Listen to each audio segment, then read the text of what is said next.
Gadis sederhana itu bernama Nia Kurniasari, atau kerap dipanggil dengan nama Nia. Ia berusia 18 tahun yang berasal dari Kosong Pasar Surau, Nagari Gugua, Kecamatan Kayu Tanam, Kabupaten Padang Pariaman, Sumatera Barat. Nia berasal dari keluarga yang kurang mampu. Menurut beberapa sumber mengatakan jika orang tua Nia sudah lama berpisah, sementara sang ibu sudah sakit-sakitan. Nia juga memiliki kakak perempuan bernama Rini. Dari sang kakak inilah diketahui bagaimana kerasnya kehidupan Nia selama ini. Demi memenuhi kebutuhan ekonomi Nia dan keluarga, semenjak kelas 4 SD Nia sudah mulai berjualan gorengan keliling. Keuntungannya memang tak seberapa, namun bisa menambah pemasukan untuk makan dan sekolah. Hal itu dilakukan selama bertahun-tahun. Hari-hari Nia dihabiskan dengan bekerja dan bersekolah. Meski harus bekerja di sela-sela aktivitas sekolahnya, menurut guru-guru di SMA INS Kayu Tanam, semasa SMA Nia adalah salah satu murid yang berprestasi. Beberapa kali ia meraih ranking 1, terutama ketika masih kelas 10. Nia selalu ada di ranking 1-6 di kelasnya. Sebagai murid yang tergolong cerdas, Nia sempat mendapatkan bantuan pendidikan senilai 1,5 juta rupiah. Seorang guru yang pernah menjadi wali kelasnya, bernama Raini Fatma Yunita, mengatakan jika Nia bukan hanya berprestasi di bidang akademik, tetapi juga dalam bidang atlet silat. Bahkan dikatakan pernah menjadi juara 1 dalam tingkat provinsi. Nia diketahui sudah menyandang sabuk coklat, bahkan sudah melatih silat di beberapa sekolah. Di sekolah juga dikatakan Nia sempat aktif dalam kegiatan OSIS. Namun tentu saja ia kesulitan membagi waktu antara sekolah, ekstrakurikuler dan juga bekerja. Masih dari pengakuan guru Reni, perjuangan Nia bukan main. Ia kerap terlambat datang apel pagi. Hal itu dikarenakan ia harus mengambil gorengan terlebih dahulu. Meski sang guru bisa memaklumi, namun Nia tak meminta belas kasih. Ia menebus keterlambatannya dengan membersihkan kelas. Di mata sang guru, Nia juga merupakan pribadi yang penolong. Dalam beberapa kesempatan Nia memberikan uang jajan kepada temannya. Sebagai murid yang dikenal mandiri, Nia bahkan sudah membeli cincin emas sendiri. Sebagian uang bahkan digunakan untuk memperbaiki rumah ala kadarnya, termasuk membuat kamar mandi. Kini Nia sudah lulus dari bangku SMA. Semenjak lulus ia semakin giat dalam bekerja. Ada beberapa keinginan besar Nia yang diungkapkan kepada sang kakak. Yang pertama adalah kuliah, yang kedua membeli laptop, dan yang terakhir membangun rumah untuk keluarganya. Dari hasil berjualan dikumpulkan, kala itu Nia sudah mengumpulkan 3 juta rupiah. Masih sangat kurang untuk memenuhi keinginannya.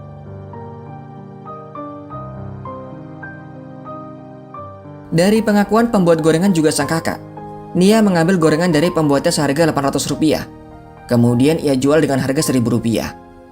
Ada selisih 200 rupiah, yang biasanya setelah berkeliling sampai sore, Nia akan mendapatkan keuntungan 30.000 rupiah.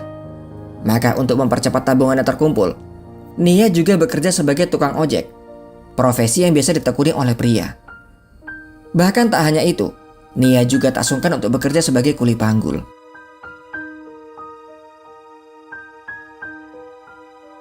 Singkat cerita, di hari Kamis tanggal 5 September 2024, tak seperti biasa hingga menjelang maghrib Nia masih belum pulang. Sang kakak masih terus menunggu karena kondisi di sore itu hujan. Namun bahkan hingga hari mulai gelap, Nia masih belum terlihat pulang ke rumah. Rupanya bukan hanya sang kakak yang cemas, ibu pembuat gorengan juga sempat menghubungi Nia via WhatsApp. Padahal biasanya ia sama sekali tak pernah menanyakan di mana posisi Nia. Entah kenapa di sore itu ia ingin mengirim pesan kepada Nia.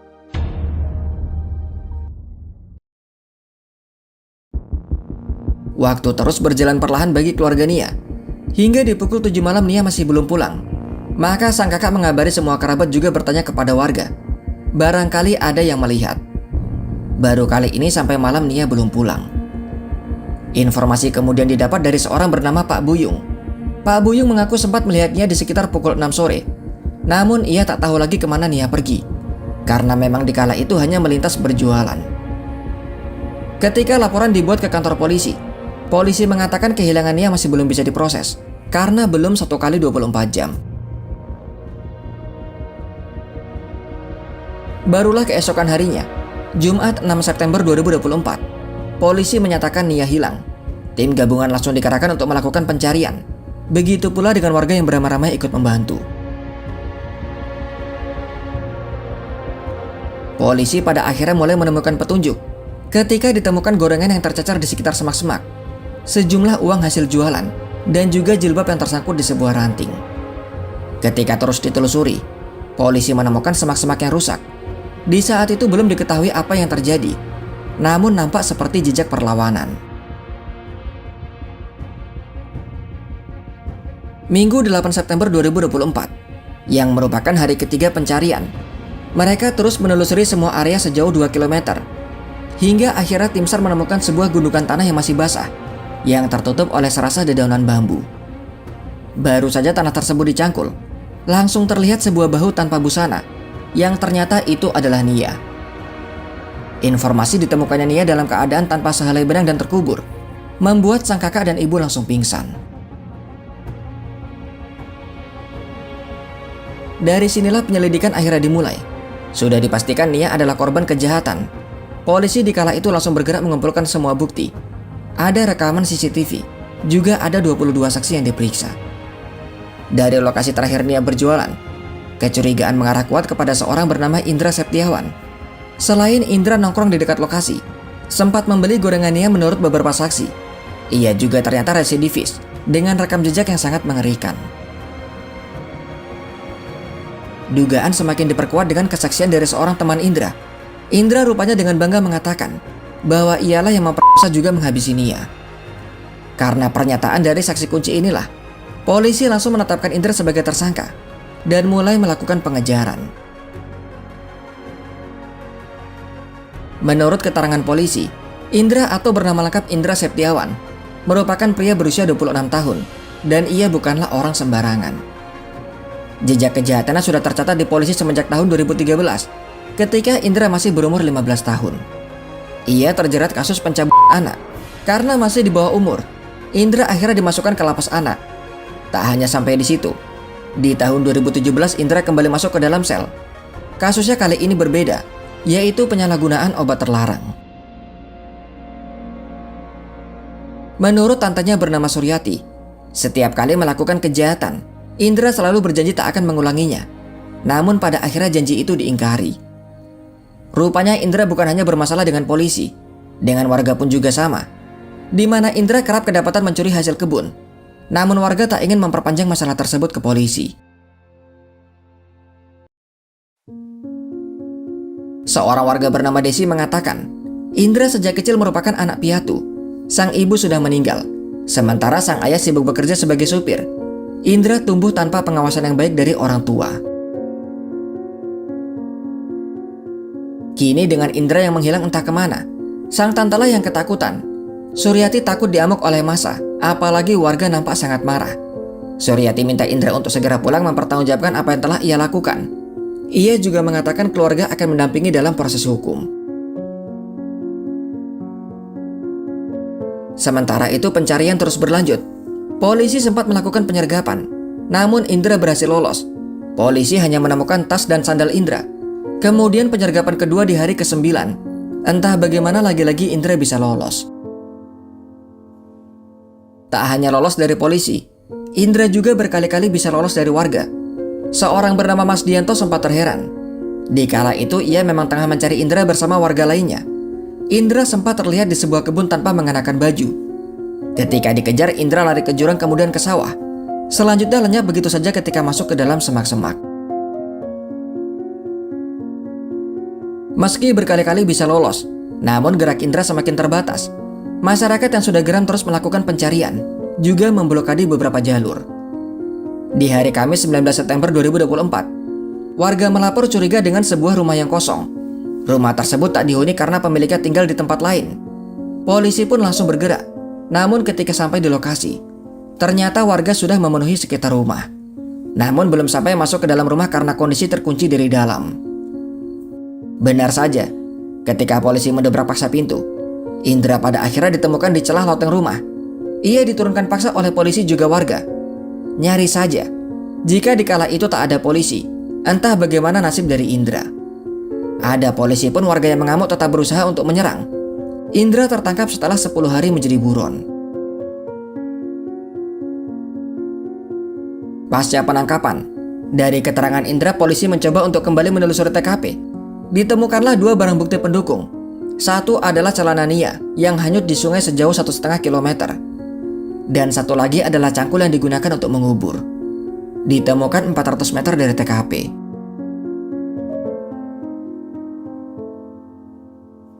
Indra lantas menceritakan apa yang ia lakukan di hari kejadian. Sore itu pukul 5 kondisi hujan di sekitar Pasar Gelombang. Nia melintas di depan Indra dan 3 kawannya yang sedang nongkrong. Salah satu dari mereka akhirnya memanggil untuk membeli gorengan. Ketika itu Indra hanya diam tak mengganggu. Namun dalam benaknya terbersit niat keji yang sudah lama ia pendam. Ya, selama ini Indra memang sudah mengincar Nia. Setidaknya sudah 2 kali ia merencanakan ingin melakukan aksinya. Namun waktunya masih belum tepat. Dan kini Indra sudah tak lagi bisa menahan keinginannya. Usai ia dan ketiga temannya makan gorengan, ketiga temannya kemudian pulang. Begitu pula dengan Indra yang juga beranjak pergi. Namun ternyata bukan pulang ke rumah. Indra diam-diam mengikuti Nia, sambil sesekali melihat ke sana kemari, sembari membawa tali rafia.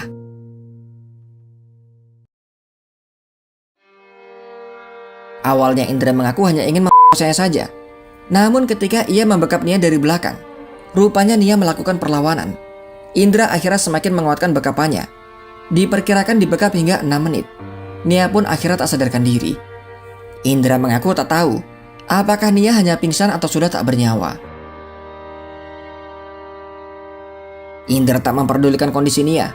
Dikala itu jilbab Nia sudah terlepas, dengan gorengan dan uang yang tercacar di sekitar lokasi. Karena kondisi dekat dengan jalan, Indra mencari tempat lain yang dirasa aman, sambil menyeret tubuh Nia. Dari keterangan Indra juga perkiraan polisi di tempat kejadian perkara, Nia diseret sejauh 2 km. Di tempat yang sangat terpencil Indra melakukan aksinya. Setelah puas, Indra kembali menyeret sejauh 300 meter. Ia lantas mencari cangkul untuk membuat lubang. Dalam beberapa sumber disebut jika Indra mendapatkan cangkul dari sebuah pondok kosong. Namun ada juga yang menyebut Indra meminjamnya dari warga. Setelahnya Nia dikubur dengan kedalaman hanya 1 meter. Selesai dengan semua aksinya, Indra kembali nongkrong di sebuah warung. Namun tak berselang lama begitu mengetahui ia menjadi buron, Indra lari ketakutan bersembunyi dalam hutan. Kepada polisi ia mengatakan selama pelarian 10 hari, Indra bertahan dengan uang Rp200.000 dari sang majikan, di mana Indra sempat bekerja sebagai pemasang listrik. Indra akan dikenakan pasal berlapis. Jika diterapkan secara akumulatif, maka ada beberapa kemungkinan: penjara 15 tahun, penjara 20 tahun atau hukuman mati. Semua akan tergantung dari hasil persidangan. Dan dalam perkembangan terbaru, polisi juga menangkap paman dari Indra berinisial MJ yang diduga membantu ponakannya dalam pelarian. Hingga saat ini MJ masih membantah. Namun jika terbukti membantu, maka pasal yang akan dikenakan adalah pasal 221 KUHP dengan ancaman penjara selama 9 bulan.